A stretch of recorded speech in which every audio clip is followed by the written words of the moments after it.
ഈ കർണാടകയിൽ ഈ ഇടയ്ക്ക് ഒരു കൊലപാതകം നടന്നല്ലോ. ദർശൻ എന്ന് പറയുന്ന ഡി ബോസ് അല്ലേ? ഡി ബോസ് അവിടുത്തെ വലിയ നടനാണ്, സാൻഡൽവുഡിലെ വലിയ നടനാണ്. അയാളിപ്പോൾ ജയിലിലാണ്, ബെല്ലാരിയിലെ. അയാൾ ജയിലിലാവാനുള്ള കാരണം ഇയാളുടെ ഭാര്യയാണോ അതേ കാമുകിയാണോ? കാമുകി പവിത്ര ഗൗഡയെ ഒരാൾ നിരന്തരം ശല്യപ്പെടുത്തുന്നുണ്ടായിരുന്നു. ശല്യപ്പെടുത്തുന്നു എന്ന് പറഞ്ഞാൽ ഫോണിൽ വിളിച്ചൊന്നുമല്ല, അവരുടെ സോഷ്യൽ മീഡിയ പ്ലാറ്റ്ഫോമിന്റെ താഴെ പോയി കമന്റ് ചെയ്യുന്നുണ്ടായിരുന്നു അല്ലേ, രേണുകാസ്വാമി എന്ന് പറയുന്ന. അപ്പൊ ഇയാള് ഈ ഡി ബോസ് എന്ന് പറയുന്ന ഈ ദർശൻ ഇയാളെ കണ്ടുപിടിക്കുകയും ഈ രേണുകാസ്വാമിയെ തട്ടിക്കൊണ്ടുപോവുകയും ഇയാളെ മർദ്ദിച്ച് കൊലപ്പെടുത്തുകയും ചെയ്തു എന്നുള്ളതാണ് ഇയാൾക്കെതിരെയുള്ള കേസ്. ഇയാളിപ്പോൾ ജയിലിലാണ്, സംഭവമൊക്കെ തെളിഞ്ഞു. അപ്പോൾ കർണാടകയുടെ ജനങ്ങൾ ഞെട്ടിപ്പോയി. കാരണം കർണാടകയിൽ എന്തൊക്കെയാണ് നടക്കുന്നത്? ഈ കർണാടകയിൽ KGF പുറത്തിറങ്ങിയ സിനിമ ഉണ്ടല്ലോ, പാർലമെന്റിൽ കയറി നമ്മുടെ മന്ത്രിമാരെയൊക്കെ വെടിവെച്ച് കൊല്ലുന്ന, അതേ സമാനമായിട്ടുള്ള സാഹചര്യമാണ് കർണാടകയിൽ. കാരണം അവരെന്ത് ചെയ്താലും അതിലൊരു എന്താണ് ഒരു എക്സ്ട്രാ ഒരു സാധനം കൂടെ കാണും. മനസ്സിലായി? ഇപ്പോൾ ഏതോ ഒരു സിനിമയിൽ നമ്മുടെ ജയറാം പറയുന്നത് പോലെ, നമ്മളിപ്പോൾ എങ്ങനെയാണ് പറയുന്നത്, അമ്മ, തമിഴ്നാട്ടിലാണെങ്കിൽ അമ്മ എന്ന് പറയുന്നത് പോലെ. അപ്പോൾ ഇയാളിപ്പോൾ ജയിലിൽ കിടന്നുകൊണ്ട് പുതിയൊരു നമ്പർ ഇറക്കിയിരിക്കുകയാണ്. ഇയാളെ ഈ രേണുകാസ്വാമിയുടെ ആത്മാവ് അല്ലെങ്കിൽ പ്രേതം ശല്യം ചെയ്യുന്നു എന്ന് പറഞ്ഞു. എന്താ തോന്നുന്നത്? ഇയാൾ ബെല്ലാരി ജയിലിൽ കിടന്ന് അയാളുടെ ഈ രേണുകാസ്വാമിയുടെ ആത്മാവ് രാത്രിയിൽ വന്ന് അയാളെ ഉപദ്രവിക്കുന്നു എന്നാണ് അയാൾ പറയുന്നത്. രാത്രിയിൽ സെല്ലിൽ കിടന്ന് നിലവിളിക്കുക, അങ്ങോട്ടും ഇങ്ങോട്ടും കിടന്ന് ഓടുക, സെല്ലിൽ തല കൊണ്ടുവന്ന് ഇടിക്കുക, ഇങ്ങനെയൊക്കെയുള്ള പ്രവൃത്തികളാണെന്നാണ് ജയിലിൽ നിന്നും വരുന്ന റിപ്പോർട്ട്. അത് ഇദ്ദേഹം പറയുന്നത് രേണുകാസ്വാമിയുടെ ആത്മാവ് ആ സെല്ലിനുള്ളിൽ ഉണ്ട് എന്നാണ്. രേണുകാസ്വാമി എന്ന് ഇയാളെ നിരന്തരം ശല്യപ്പെടുത്തുന്നു, ഇയാൾക്ക് ഉറങ്ങാൻ സാധിക്കുന്നില്ല എന്നൊക്കെ പറഞ്ഞാണ് പറഞ്ഞിരിക്കുന്നത്. ഇയാളുടെ ഒരു വളരെ ആരോഗ്യവാനായിട്ടുള്ളൊരു മനുഷ്യനാണ്. അതൊക്കെ ഒരു പരുവായെന്നാണ് അവിടെ നിന്ന് വരുന്ന റിപ്പോർട്ട്. ഇദ്ദേഹം ആഹാരം കഴിക്കുന്നില്ല, അങ്ങനെയൊക്കെയുള്ള ലക്ഷറിയിൽ ജീവിച്ച ആളല്ലേ. പെട്ടെന്ന് ജയിലിലേക്ക് പോകുമ്പോൾ ആ ഒരു നേരത്തെ പോയിട്ടുണ്ട്, സാഹചര്യമായിട്ട് പൊരുത്തപ്പെടാൻ നേരത്തെ പോയിട്ടുണ്ട്. നിരന്തരം തല്ലുകൊള്ളിയാണ്. നേരത്തെ ഭാര്യ കൊടുത്ത കേസിൽ, ഭാര്യ കൊടുത്ത കേസിനകത്ത് 10-14 ദിവസം അകത്തായിരുന്നു. അത് ശരി. അത് 2011. ഇതിപ്പോ പുറത്തിറങ്ങുമോ അതേ അകത്ത് തന്നെ കിടക്കൂ? അകത്ത് കിടന്ന് ട്രയൽ നേരിടാനുള്ള സാധ്യതയാണെന്ന് കുറ്റപത്രം കൊടുത്തു. പോലീസ് കുറ്റപത്രം കൊടുത്തു കഴിഞ്ഞു. ഇനിയിപ്പോൾ അകത്ത് കിടന്ന് ട്രയൽ നേരിടാനേ പറ്റത്തുള്ളൂ. ഈ ബംഗളൂരു ജയിലിലായിരുന്നു, അവിടെ അടിച്ചു പൊളിച്ച് ജീവിക്കുമായിരുന്നു. അവിടെ ഇദ്ദേഹത്തിന്റെ കൂട്ടാളികളും കൂടെ അവിടെ അടിച്ചു പൊളിച്ച് കഴിയായിരുന്നു. ഈ ദർശനും ഇദ്ദേഹത്തിന്റെ കൂട്ടാളികളും കൂടെ ഇത് ചെയ്തത്. എല്ലാവരും കൂടെ അടിച്ചു പൊളിച്ചിരുന്നപ്പോൾ അതിന്റെ വീഡിയോ പുറത്തു വന്നു. അങ്ങനെ ഇദ്ദേഹത്തെ മാറ്റിയിട്ട് ബെല്ലാരിയിൽ ഒരു സെല്ലിൽ ഒറ്റയ്ക്കിട്ടിരിക്കുക. അതാണ് ഇപ്പോൾ അദ്ദേഹത്തിന്റെ പ്രശ്നം. അപ്പോൾ കടുത്ത മാനസിക സമ്മർദ്ദം, ഒന്നുകിൽ കടുത്ത മാനസിക സമ്മർദ്ദം ഉണ്ടാകുന്നു, അല്ലെങ്കിൽ അഭിഭാഷകൻ പറഞ്ഞ പ്രകാരം വീണ്ടും ബംഗളൂരുവിലേക്ക് പോകാൻ, അതായത് കൂട്ടാളികളുടെ അടുത്തേക്ക് പോകാനുള്ള ശ്രമം നടത്തുന്നു. ഈ രണ്ടിലെന്തോ ഒന്ന് അവിടെ സംഭവിക്കുന്നുണ്ട്. ഇദ്ദേഹം പൊതുവെ ഒരു പ്രശ്നക്കാരനാണ്. ഇദ്ദേഹം ഫാൻസ് അസോസിയേഷൻകാരെ തന്നെ തല്ലുന്ന പരിപാടിയുണ്ട്. ഈ രേണുകാസ്വാമി ഇദ്ദേഹത്തിന്റെ ആരാധകനാണ്. ചിത്രദുർഗയിലെ ഇദ്ദേഹത്തിന്റെ വലിയ ആരാധകനാണ് ഈ രേണുകാസ്വാമി. സ്വന്തം ആരാധകൻ പവിത്ര ഗൗഡ എന്ന് പറയുന്ന തന്റെ കാമുകിയെ പോയി അശ്ലീല കമന്റുകൾ ഇട്ടു. അതിനുള്ള ദേഷ്യത്തിന് ചിത്രദുർഗയിലെ ഇദ്ദേഹത്തിന്റെ ഫാൻസ് അസോസിയേഷൻകാരെ കൊണ്ട് ഇദ്ദേഹം ഈ രേണുകാസ്വാമിയെ ഇടിപ്പിച്ച ശേഷം ക്രൂരമായിട്ടാണ് കൊലപ്പെടുത്തിയത്. 32 മുറിവുണ്ടായിരുന്നു ഇദ്ദേഹത്തിന്. അത് മാത്രമല്ല ജനനേന്ദ്രിയത്തിൽ ഷോക്ക് അടിപ്പിച്ചു, കമ്പി ചുറ്റി ഷോക്ക് അടിപ്പിച്ചൊക്കെ ക്രൂരമായ കൊലപാതകമായിരുന്നു. ഇത് ആദ്യം ബംഗളൂരുവിലെ ഒരു ഓടയിലാണ് കിടന്നത്. ഒരു അഴുക്കുചാലിൽ ഈ ബോഡി കിടക്കുമായിരുന്നു. അപ്പോൾ ഈ പോലീസ് വിചാരിച്ചതൊരു ഇതാണെന്ന് വിചാരിച്ചു, ആത്മഹത്യ ആയിരിക്കും എന്ന് വിചാരിച്ചു. ഒഴുകി വന്ന ബോഡിയാന്ന് വിചാരിച്ചു. അതായത് ഓടയിലേക്ക് ഒഴുകി എത്തിയതായി ബോഡി എന്നുള്ള ധാരണയിലായിരുന്നു. പക്ഷേ കൊണ്ടുപോയി പോസ്റ്റ്മോർട്ടം ചെയ്തപ്പോൾ ക്രൂരമായിട്ടുള്ള കൊലപാതകം. ഇടുപ്പല്ല് തകർന്നു, കഴുത്തല്ല് തകർന്നു, കാലൊടിച്ചിട്ടുണ്ട്. അങ്ങനെ ക്രൂരമായ കൊലപാതകമാണെന്ന് കണ്ടെത്തി. അങ്ങനെ പോലീസ് ഇതിനെക്കുറിച്ച് അന്വേഷിച്ച് ഒടുവിൽ 3 പേരെ കണ്ടുപിടിച്ചു. ഈ 3 പേരും ഇദ്ദേഹത്തിന്റെ ആരാധകരാണ്. ഈ ഫാൻസ് അസോസിയേഷൻകാരെയാണ് പോലീസ് കണ്ടുപിടിച്ചത്. അപ്പോഴും ഇദ്ദേഹത്തിലേക്ക് കാര്യം എത്തിയില്ല. അപ്പോൾ പോലീസിനോട്, ഈ ചിത്രദുർഗ പോലീസിനോട് ഇവന്മാർ പറഞ്ഞു കൊടുത്തു, ഞങ്ങളും ഈ രേണുകാസ്വാമിയുമായിട്ട് സാമ്പത്തിക പ്രശ്നമുണ്ട്, സാമ്പത്തിക ഇടപാടുകൾ ഉണ്ടായിരുന്നു, അതിൻ്റെ പ്രശ്നത്തിൻ്റെ അടിസ്ഥാനത്തിലാണ് ഇതുണ്ടായെന്ന്. ജൂൺ 9 ഈ സംഭവം അവിടെ ഉണ്ടാകുന്നത്, ഈ ബോഡി കിട്ടുന്നത്. ജൂൺ 10 ഈ ഇവന്മാരെ പിടിക്കുന്നത്, ഈ 3 പേരെ. ഇവന്മാരെ കുറ്റം ഏറ്റു. കുറ്റം ഏറ്റിട്ടും പോലീസ് അവിടെ നിർത്തിയില്ല. പോലീസ് കാര്യമായ അന്വേഷണം നടത്തി. അപ്പോഴാണ് ഇതിൻ്റെ മൂലകാരണം പവിത്ര ഗൗഡയ്ക്ക് അയച്ച മെസ്സേജാണെന്ന് ചോദ്യം ചെയ്യലിൽ ബോധ്യപ്പെട്ടത്. അങ്ങനെയാണ് ഇദ്ദേഹത്തെ മൈസൂരുവിലെ ലൊക്കേഷനിൽ നിന്നാണ് പോലീസ് പോയി പിടിച്ചുകൊണ്ടുവന്നത്. മൈസൂരുവിലെ ലൊക്കേഷനിൽ പോയി പിടിച്ചുകൊണ്ടുവന്ന് അറസ്റ്റ് ചെയ്യുമായിരുന്നു. അറസ്റ്റ് ചെയ്ത് ജയിലിലാക്കി. ജയിലിലാക്കി ജാമ്യം കിട്ടത്തില്ല. അതായത് ജയിലിൽ ആഘോഷമായിട്ട് ജീവിക്കുന്നത് കണ്ടു കഴിഞ്ഞാൽ ജാമ്യം നിഷേധിക്കും, ജാമ്യം കൊടുക്കൂല. ജയിലിൽ കിടന്നിട്ട് ഈ പറയുന്ന ജുഡീഷ്യൽ കസ്റ്റഡിയിൽ ഇരിക്കുന്ന പ്രതി സെല്ലിൽ കിടന്ന് ഫോൺ വിളിക്കുന്നതെന്ന് മാത്രം അതെങ്കിലും കണ്ടുപിടിച്ചാൽ മതി. അത് കണ്ടുപിടിച്ചാൽ പോലും പിന്നെ അകത്ത് കിടക്കട്ടെന്ന് കോടതി തന്നെ തീരുമാനിക്കും.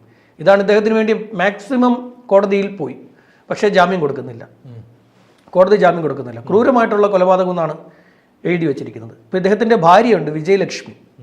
ഭാര്യയുടെ പേര് ഭാര്യ ഉണ്ടായിട്ടാണ് ഇയാൾ വേറെ ഒരു കാമുകി കൂടെ മെയിൻറ്റെയിൻ ചെയ്തുകൊണ്ടിരുന്നത്. ഈ ഭാര്യയാണ് 2011 കേസ് കൊടുത്തത്.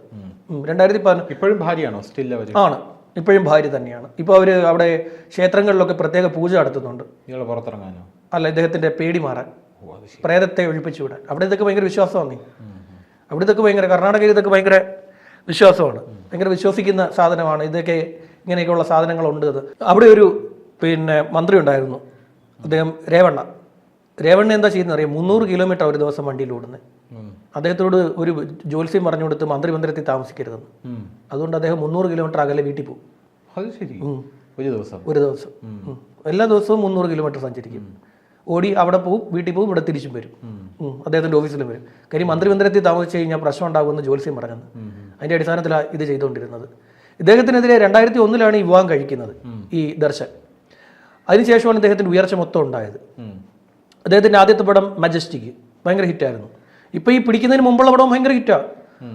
ആ പടം ഇറങ്ങുന്നത് വരെയുള്ള ഈ വർഷത്തെ ഏറ്റവും വലിയ സാമ്പത്തിക നേട്ടം ഉണ്ടായ സിനിമകളിലൊന്നാണ് കാറ്റേര എന്നുകൊണ്ട് അതിന്റെ പേര്, ആ പടത്തിന്റെ പേര്, അങ്ങനെയാണ് എൻ്റെ ഓർമ്മ. അത് ഏറ്റവും വലിയ ഹിറ്റാണ്. അദ്ദേഹം ജയിലിൽ പോയി ഇറങ്ങിയ ശേഷമുള്ള പടങ്ങളും ഭയങ്കര ഹിറ്റായിരുന്നു. സാരഥി എന്ന് പറഞ്ഞു, അതായത് സെല്ലിൽ നിന്ന് ഇറങ്ങി ഭാര്യ പരാതി കൊടുത്തിട്ട് ജയിലിൽ പോയി റിമാൻഡ് കഴിഞ്ഞ് തിരിച്ചിറങ്ങിയപ്പം ഒരു പടം ഇറങ്ങി, സാരഥി. ഭയങ്കര ഹിറ്റായിരുന്നു. ഭാഗ്യമുള്ള നടനാണ്, പക്ഷേ കയ്യിലിരിപ്പ് ഒത്ത് ഇങ്ങനെയുള്ള പ്രശ്നമാണ്. 2021 ഇയാൾ ഒരു ഹോട്ടൽ ജീവനക്കാരനെ എടുത്തിട്ടിടിച്ചു. ഹോട്ടൽ ജീവനക്കാരനെ എടുത്തിട്ട് ഇടിച്ചിട്ട് പോരാഞ്ഞിട്ട് ഹോട്ടൽ ജീവനക്കാരനെ എടുത്ത് ഉയർത്തി കറക്കിയിട്ട് എടുത്ത് എറിഞ്ഞു കളഞ്ഞു. അത്ര ആംബിയറുള്ള മനുഷ്യനാണ്, ആരോഗ്യമുണ്ട്, നല്ല ആരോഗ്യമുണ്ട്. ഹോട്ടൽ ജീവനക്കാരനെ അടിച്ചു, ഇത് പോരാഞ്ഞിട്ടില്ല. സിനിമയിലൊക്കെ കാണുന്നത് പോലെ മേലോട്ട് എടുത്ത് ഉയർത്തി 2 കറക്കി ടേബിളിലോട്ട് എറി എടുത്തിട്ടുണ്ട്. 5 ലക്ഷം രൂപ കൊടുത്തിട്ടാണ് കേസ് ഒഴിവാക്കിയത്. അവരൊറ്റ അടിക്ക് 5 ലക്ഷം രൂപ. പോലീസ് പരാതി കൊടുത്തു, പോലീസ് FIR ഇട്ടു, പക്ഷേ കേസ് ഒതുക്കി. 5 ലക്ഷം രൂപ കൊടുത്തു. 5 ലക്ഷം പുറത്തു വന്ന കഥ, അതിൽ കൂടുതൽ ചിലപ്പോൾ കൊടുത്തു കാണും. 5 ലക്ഷം എന്നാൽ പുറത്തു വന്ന കഥ. പിന്നെ ഒരു ഭാരതി എന്നാന്ന് പറയുന്നത്, ഒരു ഭാരതി എന്നോ മറ്റോ പറയുന്ന ഒരു പ്രൊഡ്യൂസറുമായിട്ട് ഇയാൾക്കെതിരെ കേസ് കൊടുത്തിട്ടുണ്ട്. നിലവിൽ 4 FIR ഉണ്ട് ഇദ്ദേഹത്തിനെതിരെ. ഇത് ഒതുക്കിയത് പോരാതെ ഭാര്യയുടെ പരാതി അതും പോരാതെ അതും ഒതുക്കിയതാ, ആ പരാതി ഒതുക്കിയതാ. ബാക്കി 4 FIRകൾ വേറെ കിടപ്പുണ്ട്. സ്ഥിരം ഇങ്ങനെ കുഴപ്പങ്ങൾ ഉണ്ടാക്കുക. പിന്നെ ഈ ഞാൻ പറഞ്ഞില്ലേ, ഡി-ബോസ് എന്നാണ് അറിയപ്പെടുന്നത്. ഇദ്ദേഹത്തിനെ റൗഡി എന്നാണ് ബാക്കിയുള്ള നടന്മാർ വിളിക്കുന്നത്. റൗഡി എന്നാണ് വിളിക്കുന്നത്. കാര്യം അവരുമായിട്ടും പ്രശ്നം, അവരെയും തെറി പറയും, അവരുമായിട്ട് ഏറ്റുമുട്ടും. ഇങ്ങനെയുള്ള ഒരാളെ ഞാൻ കണ്ടിട്ടുള്ളത് മറ്റേ തെലുങ്കിലെ ബാലയ്യയാണ്. അയാൾക്ക് ഈ വെള്ളിയാഴ്ച ഒന്നും ഇല്ലാത്തതുകൊണ്ട് ചുമ്മാ തെറി വിളിക്കുക, കൊച്ചു കുട്ടികളെ ഫോട്ടോ എടുക്കാനൊക്കെ വരുമ്പോ ഇങ്ങനെ ഉറങ്ങായിരിക്കും, ഒരു ഒറ്റ അടി കൊച്ചു പിള്ളേർ, കൈക്കുഞ്ഞുങ്ങള് സ്ത്രീകളെ സ്റ്റേജിൽ നിൽക്കുമ്പോ അങ്ങോട്ട് മാറി നിൽക്കാൻ പറയുന്നതിന് മുന്നേ പിടിച്ച് തള്ളുക, കാല് തൊട്ട് വന്നിച്ചില്ലെങ്കിൽ ചെരിപ്പൂരി തലക്കടിക്കുക, ഇങ്ങനെയൊക്കെയുള്ള കാര്യങ്ങളെ. ഇടയ്ക്കൊരു യുവതി, എനിക്ക് തോന്നുന്നു വളരെ ഫേമസ് ആയിട്ടുള്ള നടിയെ, പേര് ഞാൻ പെട്ടെന്ന് മറന്നുപോയി, അവര് ഒരു വെളിപ്പെടുത്തൽ നടത്തി ബാലയ്ക്കെതിരെ. നമ്മൾ വിചാരിക്കും ഇയാൾ പീഡിപ്പിക്കാൻ ശ്രമിച്ചു, നല്ല ഇയാൾ സെറ്റിൽ വരുമ്പോൾ എല്ലാവരും കാലുവിട്ട് വന്നിരിക്കണമെന്ന്. കാലുവിട്ട് വന്നിട്ടില്ലെങ്കിൽ ഇയാൾ പ്രശ്നം ഉണ്ടാക്കും. ആലോചിച്ചോക്ക്, ഇതൊക്കെയാണ് അവിടുത്തെ വെളിപ്പെടുത്തല്. അവിടെ വേറെ ഒന്നും വരുന്നില്ലല്ലേ, വലിയ വലിയ കഥകളൊന്നും. ബാലയ്യയുടെ ഭാഗത്തു നിന്ന് ഇതൊക്കെയാണ് വരുന്നത്. ഇപ്പൊ രാജമൗലി ഇടയ്ക്ക് പറഞ്ഞത് എന്തുകൊണ്ട് ബാലയെ വെച്ചൊരു പടം എടുക്കുന്നില്ല, അയ്യോ എന്റെ പൊന്നോ വേണ്ട എന്നാണ് രാജമൗലി പറഞ്ഞിട്ടുള്ളത്. അവിടെ ഓരോ ക്യാരക്ടേഴ്സ് അതിന്റെ ഒരു വേറൊരു വെർഷൻ ഡി-ബോസ് എന്നാണ് എനിക്ക് തോന്നുന്നത്. അവിടെ ഓരോ ക്യാരക്ടേഴ്സും ഓരോ നടന്മാരും ഓരോ രീതിയാണ്. ഈ പ്രഭാസൊക്കെ ഭയങ്കര പ്രഭാസ് ഭയങ്കര ഇൻട്രോവേർട്ടാ. പക്ഷെ പ്രഭാസ് രാജകുടുംബത്തിൽ എന്തുകൊണ്ട് ജനിച്ചത്? അതെ, അതാണ് രാജകുടുംബത്തിലെ അദ്ദേഹത്തിന്റെ വസതി. ശരിയാണെന്ന് എനിക്ക് ഒരു യൂട്യൂബർ അദ്ദേഹത്തിന്റെ വസതി കാണിച്ചു തന്നായിരുന്നു. ഒരു രാജകൊട്ടാരം, ഒരു പഴയ രാജകൊട്ടാരം. ഇപ്പൊ അവിടെയല്ല താമസിക്കുന്നത്, മറ്റൊരു വീട്ടിലാണ്. പക്ഷെ അത് രാജകൊട്ടാരമാണ്. അത് കണ്ടപ്പോൾ രാജകൊട്ടാരത്തിന്റെ ആ ഒരു നിർമ്മിതി കാണുമ്പോൾ നമുക്ക് മനസ്സിലാവുമല്ലോ. ഒരു രാജകുടുംബത്തിലാണ് ജനിച്ചതെന്ന് പറയുന്നു. അതാണ് ഒരു രാജാവിനെ പോലെ പെരുമാറുന്നത്. എനിക്കറിയില്ല. അല്ല, സിനിമയിലൊക്കെ ഇൻട്രോവേർട്ട് ആണെന്ന് പറയുന്നത് കേട്ടിട്ടുണ്ട്. ഭയങ്കര ഇൻട്രോവേർട്ടാന്ന് പറയുന്നത്. അദ്ദേഹത്തെ കുറിച്ച് ഈ രാജമൗലി തന്നെ പറഞ്ഞിട്ടുണ്ട്. പക്ഷേ ഇയാൾ നേരെ തിരിച്ചാണോ ഈ ദർശൻ എന്ന് പറയുന്ന? അത് എനിക്ക് തോന്നുന്നു ഈ പ്രഭാസും ഇവരൊക്കെ ഈ തെലുങ്കു ആന്ധ്രയാണ്. കർണാടകയിൽ ഇന്റർവ്യൂ വേറെ ഒരു കൾച്ചറാണ് മൊത്തത്തിലെ. സാൻഡൽവുഡ് എന്നാണ് അറിയപ്പെടുന്നത്. ആ ഒരു ഇൻഡസ്ട്രിയെ തന്നെ അറിയപ്പെടുന്നത് അങ്ങനെയാണ്. എല്ലാവർക്കും കോടികളാണ്. ഇവിടെ നമ്മുടെ യാഷിന്റെ അടുത്ത പടം ടോക്സിക് നമ്മുടെ ഗീതു മോഹൻദാസ് ആണല്ലോ സംവിധാനം ചെയ്യുന്നത്. ഇപ്പൊ ആ കർണാടകയുടെ ആ ഒരു കൾച്ചർ അതിനകത്ത് വരാത്തത് കൊണ്ട് അയാൾ പിന്മാറി എന്ന് കേൾക്കുന്നു. ഇന്ന് വാർത്ത വായിച്ചു ഞാൻ. ഗീതു മോഹൻദാസിന്റെ കാര്യത്തിൽ തീരുമാനം എന്തായാലും ഭയങ്കര പരസ്യമായിരുന്നല്ലോ കുറെ നാളായിട്ട്. മോഹൻദാസ് ഇവിടെയുള്ള പ്രകൃതിയും പച്ചക്കറി എടുത്തുകൊണ്ട് അങ്ങോട്ട് ചെന്ന് കാണും. എന്റെ പേരിട്ട് കാണും ടോക്സിക് എന്ന്. യാഷിന് ഇത് വായിച്ചപ്പോൾ എന്താ അവാർഡ് പടമായിട്ട് തോന്നി കാണും. അതായിരിക്കും അടുത്ത KGF കഴിഞ്ഞ അടുത്ത ഇറക്കുന്ന സിനിമ അത് ഗംഭീരമായിരിക്കണമല്ലോ, അതുകൊണ്ടായിരിക്കാം എന്ന് തോന്നുന്നു. ഗീതു മോഹൻദാസിന് രാജീവ് രവിയുടെ ഒരു ടച്ച് ഉണ്ടാവുമല്ലോ, ആ സഹായം ഉണ്ടാവുമല്ലോ. അതെ. എന്തായാലും ദർശന്റെ പ്രേതബാധയൊക്കെ ഒഴിയട്ടെ. ശരി.